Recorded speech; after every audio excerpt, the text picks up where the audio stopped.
kupata nafasi katika mioyo yetu, litupe uhuisho na matengenezo kuendelea kufanya kazi kwa nguvu zaidi. Ndilo tumaini na ombi letu katika jina la Yesu Kristo aliye mkombozi wetu. Amen.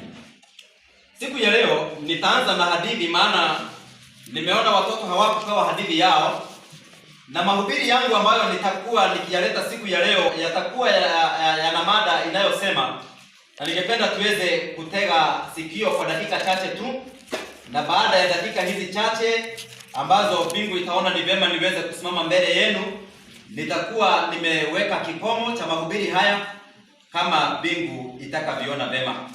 Mahubiri yangu siku ya leo yanasema wakati onyo la mlinzi linapuuzwa.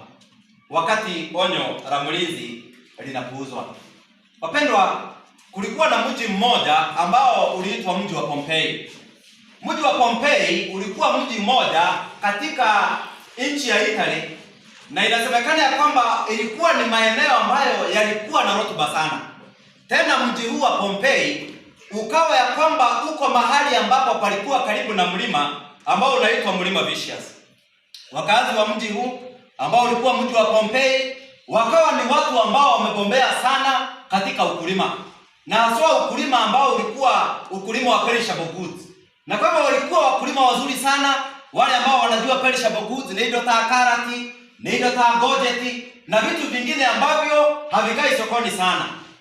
Wakulima hawa wakawa wamejitwalia utajiri sana, na wakawa watu ambao wamekaa katika umoja ambao ulikuwa umoja wa kustua. Lakini siku moja serikali ilipoangalia na viongozi ambao walikuwa geologists walipoangalia, wakaona mlima uliokuwa karibu na mji wa Pompeii ambao ulikuwa mlima Vicious uko karibu kuwa na eruption.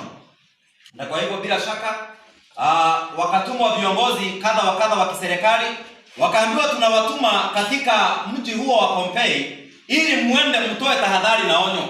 Muambie watu wa mji huo wa Pompeii ya kwamba anytime mlima Vicious unaweza kuwa na eruption. Na wakati ambapo mlima huu utakuwa na eruption, basi kabla ya kuwa na eruption, wakazi wote wa Pompeii wanaomba waweze kujiandaa, ili kabla ya eruption wote wataondoka, na baada ya kuondoka wataokoa mioyo yao. Na ni kweli viongozi wakaondoka, wakaingia katika mji huu wa Pompeii, na wakaenda wakawaita watu mkutano. Ulikuwa ni mkutano mkubwa sana.